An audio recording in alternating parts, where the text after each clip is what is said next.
Three of the main heat-trapping gases emitted into the atmosphere again hit a high, according to the World Meteorological Organization's latest report. The WMO gas bulletin said levels of carbon dioxide, methane, and nitrous oxide have risen 43% since 1990. The group said the world's work on reducing carbon emissions are proceeding too slowly to prevent large shifts in the world's climate. The report detailed global greenhouse gas emissions have increased 1.5% in each of the last 10 years, with little sign of abatement on the horizon. Each year of increases means steeper cuts will be needed in the future to reduce the amount of greenhouse gases in the atmosphere later in the century.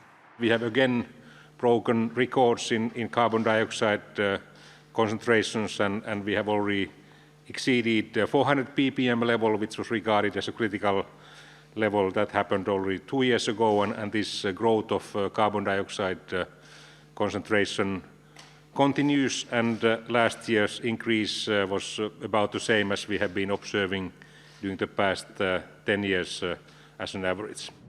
The energy sector is the primary source of global greenhouse gas emissions, and a transition to renewable energy has the largest potential for reducing those emissions.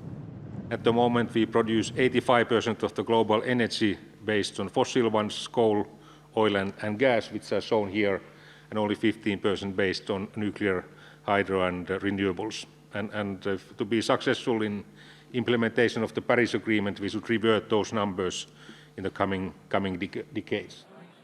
Then U.S. Secretary of State John Kerry signed the Paris Agreement in 2016 on behalf of the United States.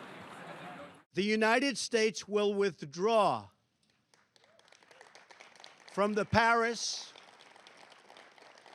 Climate Accord.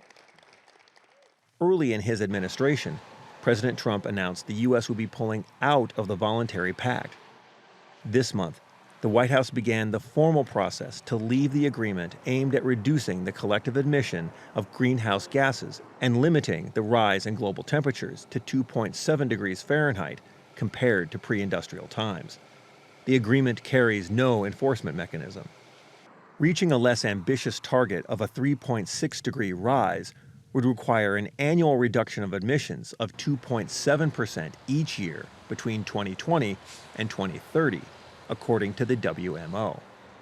Current estimates see a climate almost 6 degrees warmer in 2100 than the 19th century world average, with dramatic consequences for life on Earth. Governments nowadays understand that this is a challenge, and what is good news is that the visibility of these issues is highest ever, and the good news is also that the private sector is more and more interested in finding solutions. From Market to Market, I'm Peter Tubbs.